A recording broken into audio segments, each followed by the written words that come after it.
जय हिंद। नमस्कार दोस्तों, आप सभी लोगों का मोस्ट वेलकम है आज के इस नए क्लास में। दोस्तों आज के इस क्लास में हम लोग पढ़ने वाले हैं रेलवे ग्रुप डी एग्जाम के लिए मोस्ट इंपोर्टेंट जनरल नॉलेज के क्वेश्चंस को, जो कि आपके एग्जाम के लिए बहुत ही जरूरी है। तो आप इस क्लास को शुरू से अंत तक जरूर देखिएगा, जिस एग्जाम में सभी क्वेश्चंस को बनाने में आसानी हो। दोस्तों यदि आप हमारे चैनल पर नए हैं तो चैनल को सब्सक्राइब करके बेल आइकन प्रेस कर लीजिएगा। साथ ही साथ इस वीडियो को एक लाइक जरूर कीजिएगा। यदि आप मॉक टेस्ट देना चाहते हैं तो आप हमारे व्हाट्सएप चैनल को ज्वाइन कर सकते हैं, जहां से मॉक टेस्ट दे सकते हैं, जिसका लिंक हमने डिस्क्रिप्शन में दे दिया है दोस्तों। तो चलिए दोस्तों वीडियो शुरू करते हैं। हमारा पहला क्वेश्चन है, चंद्रगुप्त द्वितीय का प्रसिद्ध नाम क्या था? दोस्तों चंद्रगुप्त द्वितीय का प्रसिद्ध नाम था विक्रमादित्य। क्या नाम था दोस्तों? विक्रमादित्य नाम था। ऑप्शन नंबर बी इसका सही आंसर होगा। चलिए नेक्स्ट क्वेश्चन देखते हैं, चंद्रगुप्त द्वितीय की राजधानी कहाँ थी? दोस्तों चंद्रगुप्त द्वितीय की राजधानी थी उज्जैन। कहाँ थी दोस्तों? उज्जैन थी चंद्रगुप्त द्वितीय की राजधानी। ऑप्शन नंबर सी इसका सही आंसर होगा। चलिए नेक्स्ट क्वेश्चन देखते हैं, गुप्त काल में कौन सी धातु मुद्रा प्रचलित थी? दोस्तों गुप्त काल में प्रचलित थी सोने की धातु। कौन सी धातु दोस्तों? सोने की धातु। ऑप्शन नंबर सी इसका सही आंसर होगा। चलिए नेक्स्ट क्वेश्चन देखते हैं, फाहियान भारत आया था किसके शासनकाल में? दोस्तों फाहियान भारत आया था चंद्रगुप्त द्वितीय के शासनकाल में। किसके शासनकाल में दोस्तों? चंद्रगुप्त द्वितीय के शासनकाल में फाहियान भारत आया था। ऑप्शन नंबर सी इसका सही आंसर होगा। चलिए नेक्स्ट क्वेश्चन देखते हैं, फाहियान किस देश का था? दोस्तों फाहियान चीन का था। कहाँ का दोस्तों? चीन का फाहियान एक यात्री था। ऑप्शन नंबर सी इसका सही आंसर होगा। चलिए नेक्स्ट क्वेश्चन देखते हैं, फाहियान का मुख्य उद्देश्य क्या था? दोस्तों फाहियान का मुख्य उद्देश्य था धर्म यात्रा। क्या उद्देश्य था दोस्तों? धर्म यात्रा उसका मुख्य उद्देश्य था। ऑप्शन नंबर बी इसका सही आंसर होगा। चलिए नेक्स्ट क्वेश्चन देखते हैं, गुप्त वंश के पतन का क्या कारण था? दोस्तों गुप्त वंश के पतन का कारण था हुण आक्रमण। कौन सा आक्रमण दोस्तों? हुण आक्रमण। ऑप्शन नंबर बी इसका सही आंसर होगा। चलिए नेक्स्ट क्वेश्चन देखते हैं दोस्तों, ध्यान दीजिएगा। क्या क्वेश्चन हर्षवर्धन किस वंश से संबंधित था? दोस्तों हर्षवर्धन संबंधित था वर्धन वंश से। किस वंश से दोस्तों? वर्धन वंश से। ऑप्शन नंबर बी इसका सही आंसर होगा। चलिए नेक्स्ट क्वेश्चन देखते हैं, हर्षवर्धन की राजधानी कहाँ थी? दोस्तों हर्षवर्धन की राजधानी थी कन्नौज। कहाँ थी दोस्तों? कन्नौज थी हर्षवर्धन की राजधानी। ऑप्शन नंबर सी इसका सही आंसर होगा। चलिए नेक्स्ट क्वेश्चन देखते हैं, हर्षवर्धन का प्रसिद्ध दान कौन सा था? दोस्तों हर्षवर्धन का प्रसिद्ध दान था धर्म महामोक्ष प्रसिद्ध। कौन दोस्तों? धर्म महामोक्ष परिषद प्रयाग में। ऑप्शन नंबर बी इसका सही आंसर होगा। चलिए नेक्स्ट क्वेश्चन देखते हैं, हर्षवर्धन की आत्मकथा किसने लिखी? दोस्तों हर्षवर्धन की आत्मकथा लिखी थी बाणभट्ट ने। किसने दोस्तों? बाणभट्ट ने लिखी थी। ऑप्शन नंबर सी इसका सही आंसर होगा। चलिए नेक्स्ट क्वेश्चन देखते हैं दोस्तों, बाणभट्ट की प्रसिद्ध कृति कौन सी थी? दोस्तों बाणभट्ट की प्रसिद्ध कृति थी ए और बी दोनों। क्या दोस्तों? ए और बी, यानी कादंबरी और हर्षचरित। कादंबरी और हर्षचरित दोनों था। ऑप्शन नंबर सी इसका सही आंसर होगा। चलिए नेक्स्ट क्वेश्चन देखते हैं दोस्तों, हर्षवर्धन किस धर्म का अनुयायी था? दोस्तों हर्षवर्धन अनुयायी था बौद्ध धर्म का। किस धर्म का दोस्तों? बौद्ध धर्म का अनुयायी था। ऑप्शन नंबर सी इसका सही आंसर होगा। चलिए नेक्स्ट क्वेश्चन देखते हैं, ह्वेनसांग भारत आया था किसके शासनकाल में? दोस्तों ह्वेनसांग भारत आया था हर्षवर्धन के शासनकाल में। किसके शासनकाल में? हर्षवर्धन के शासनकाल में। ऑप्शन नंबर सी इसका सही आंसर होगा। चलिए नेक्स्ट क्वेश्चन देखते हैं, ह्वेनसांग किस देश का था? दोस्तों ह्वेनसांग चीन का था। किस देश का दोस्तों? चीन का था। ऑप्शन नंबर सी इसका सही आंसर होगा। चलिए नेक्स्ट क्वेश्चन देखते हैं, ह्वेनसांग की यात्रा का विवरण किस ग्रंथ में है? दोस्तों ह्वेनसांग की यात्रा का विवरण है सियूकी में। किसमें है दोस्तों? सियूकी में है। ऑप्शन नंबर बी इसका सही आंसर होगा। चलिए नेक्स्ट क्वेश्चन देखते हैं दोस्तों, हर्षवर्धन के दरबार में प्रसिद्ध कवि कौन था?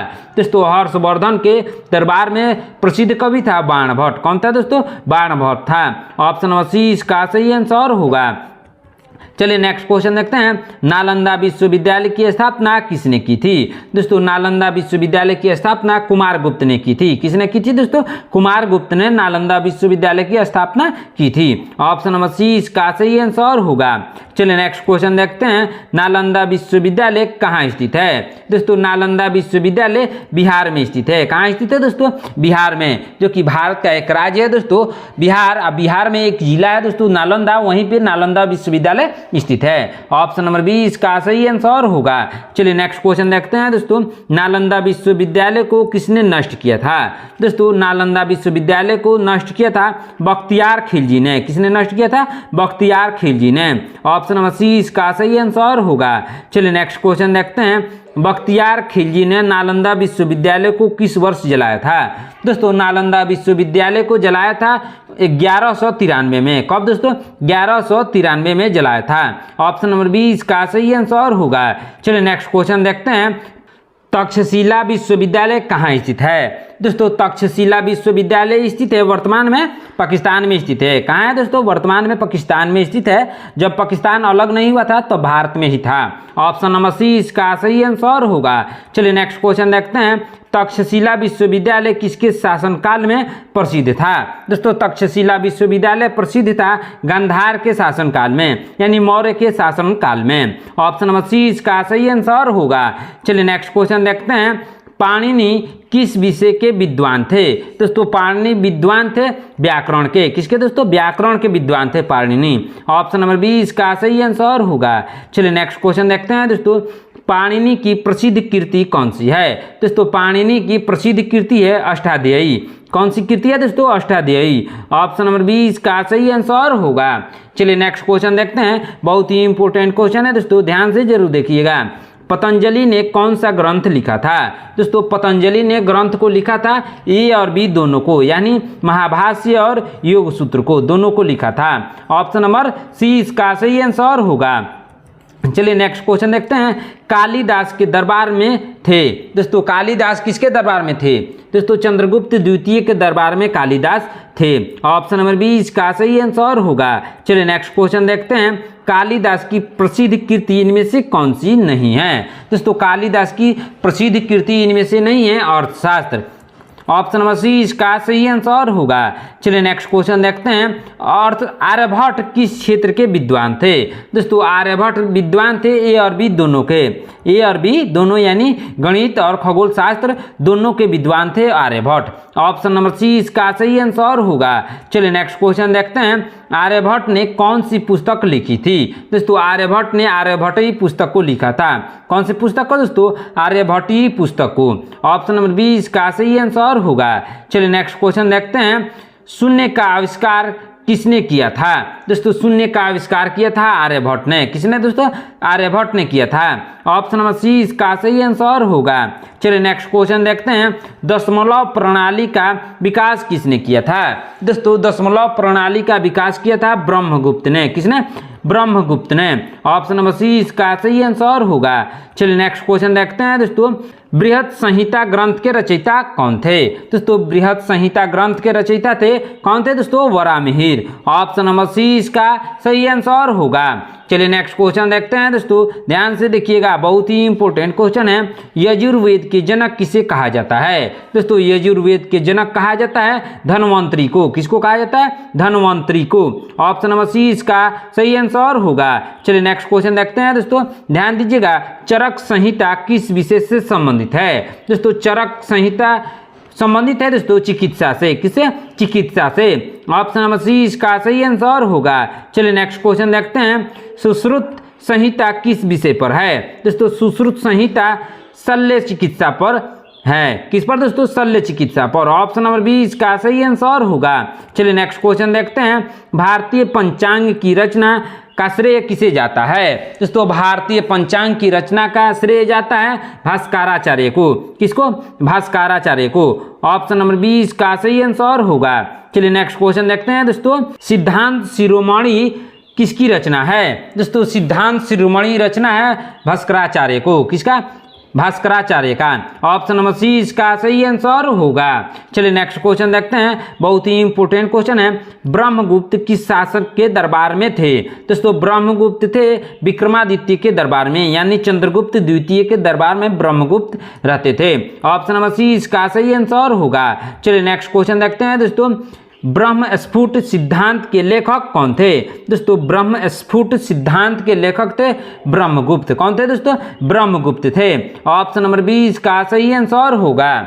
दोस्तों यदि आप हमारे चैनल पर नए हैं तो चैनल को सब्सक्राइब करके बेल आइकन प्रेस कर लीजिएगा, साथ ही साथ इस वीडियो को एक लाइक जरूर कीजिएगा।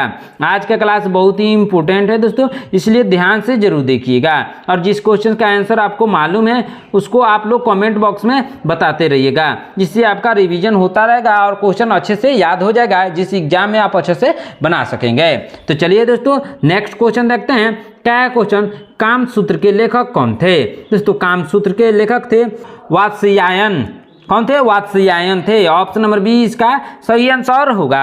चलिए नेक्स्ट क्वेश्चन देखते हैं, अर्थशास्त्र में किस विषय का वर्णन है? दोस्तों अर्थशास्त्र में किस विषय का वर्णन है? दोस्तों राजनीतिक और अर्थनीति का। किसका? राजनीति और अर्थनीति का वर्णन है। ऑप्शन नंबर सी इसका सही आंसर होगा।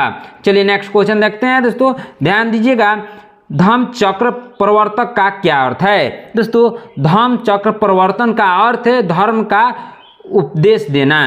क्या दोस्तों? धर्म का उपदेश देना धर्म चक्र प्रवर्तन का अर्थ है। ऑप्शन नंबर 20 का सही आंसर होगा। चलिए नेक्स्ट क्वेश्चन देखते हैं, बौद्ध धर्म की प्रतीक चिन्ह क्या है? दोस्तों बौद्ध धर्म की प्रतीक चिन्ह है धर्म चक्र। क्या है दोस्तों? धर्म चक्र प्रतीक चिन्ह है। ऑप्शन नंबर सी इसका सही आंसर होगा। चलिए नेक्स्ट क्वेश्चन देखते हैं दोस्तों, बहुत ही इंपॉर्टेंट क्वेश्चन है। क्या क्वेश्चन, बौद्ध भिक्षु का वस्त्र किस रंग का होता था? दोस्तों बौद्ध भिक्षु का वस्त्र का रंग होता था पीला रंग का। किस रंग का दोस्तों? पीला रंग का। ऑप्शन नंबर सी इसका सही आंसर होगा। दोस्तों यदि कहीं ऑप्शन में पीला के अलावा केसरिया रंग आए तो और पीला नहीं हो तो उसका सही आंसर केसरिया हो जाएगा, लेकिन यहाँ पे केसरिया ऑप्शन में नहीं दिया है, पीला दिया है, तो पीला इसका सही आंसर होगा। चलिए नेक्स्ट क्वेश्चन देखते हैं दोस्तों, ध्यान से देखिएगा, सिंधु घाटी सभ्यता का प्रमुख बंदरगाह कौन सा था?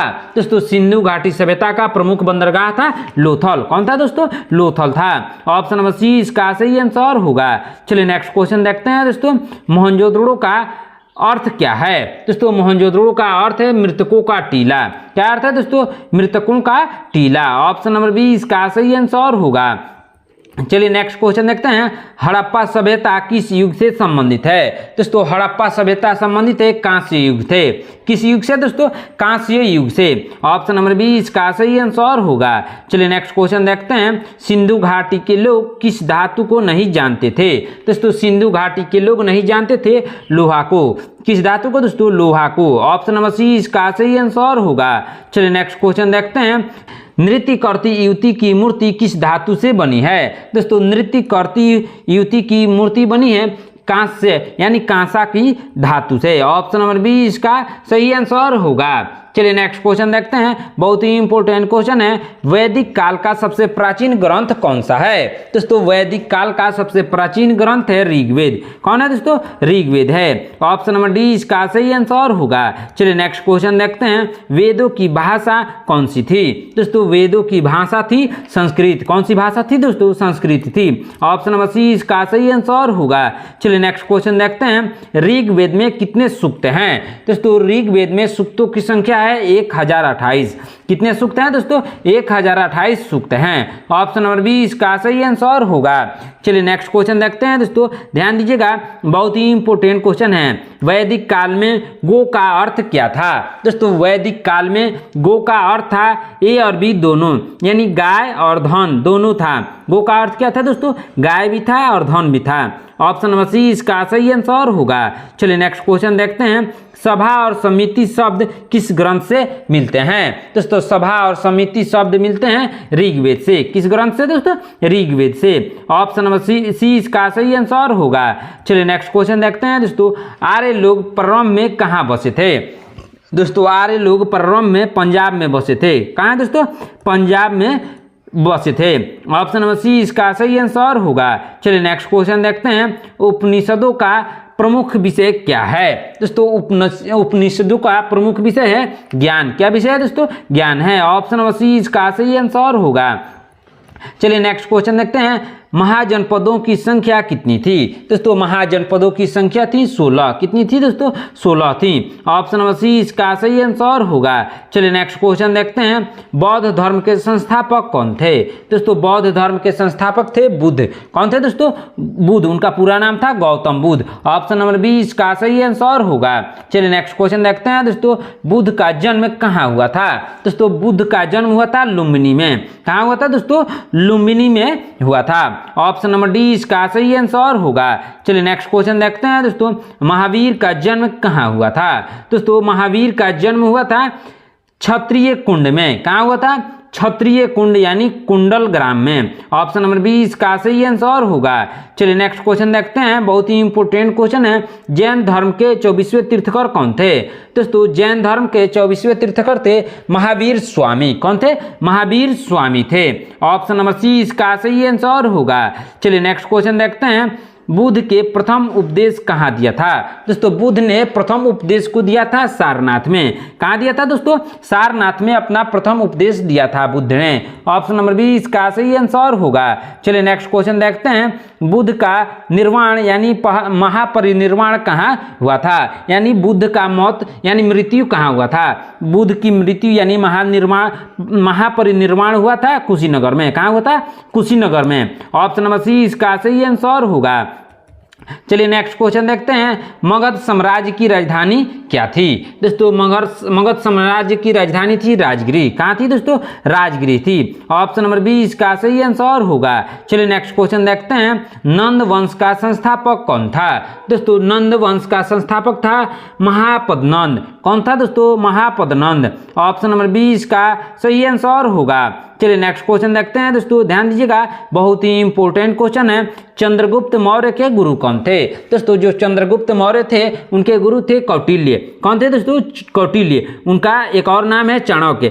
इन दोनों नामों के अलावा एक और उनका नाम है, आप लोगों को कमेंट करके बताना है कि उनका तीसरा नाम क्या है। किनका दोस्तों? कौटिल्य का तीसरा नाम क्या है? ऑप्शन नंबर बी इसका सही आंसर होगा। चलिए नेक्स्ट क्वेश्चन देखते हैं, दोस्तों मौर्य साम्राज्य की स्थापना कब हुई थी? दोस्तों मौर्य साम्राज्य की स्थापना हुई थी 322 ईसा पूर्व। कब हुई थी दोस्तों? 322 ईसा पूर्व हुई थी मौर्य साम्राज्य की स्थापना। ऑप्शन नंबर बी इसका सही आंसर होगा। चलिए नेक्स्ट क्वेश्चन देखते हैं, दोस्तों अशोक किस युद्ध के बाद बौद्ध धर्म में परिवर्तित हुए? दोस्तों अशोक बौद्ध धर्म में परिवर्तित हुए थे किस युद्ध के बाद? दोस्तों कलिंग के युद्ध के बाद। किस युद्ध के बाद? कलिंग के युद्ध के बाद अशोक ने बौद्ध धर्म को ग्रहण कर लिया था।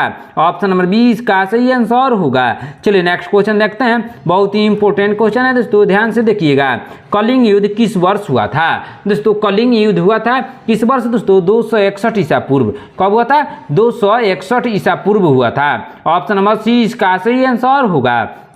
चलिए नेक्स्ट क्वेश्चन देखते हैं, दोस्तों ध्यान से देखिएगा, बहुत ही इंपॉर्टेंट क्वेश्चन है, अशोक के अभिलेख किस लिपि में लिखे गए हैं? दोस्तों अशोक के अभिलेख को लिखा गया है किस लिपि में? दोस्तों ब्राह्मी लिपि में। किस लिपि में? ब्राह्मी लिपि में लिखे गए हैं। ऑप्शन नंबर सी इसका सही आंसर होगा। चलिए नेक्स्ट क्वेश्चन देखते हैं, दोस्तों ध्यान दीजिएगा, बहुत ही इंपॉर्टेंट क्वेश्चन है, अशोक का प्रतीक कौन सा है? दोस्तों अशोक का प्रतीक है कौन सा? दोस्तों सिंह स्तंभ।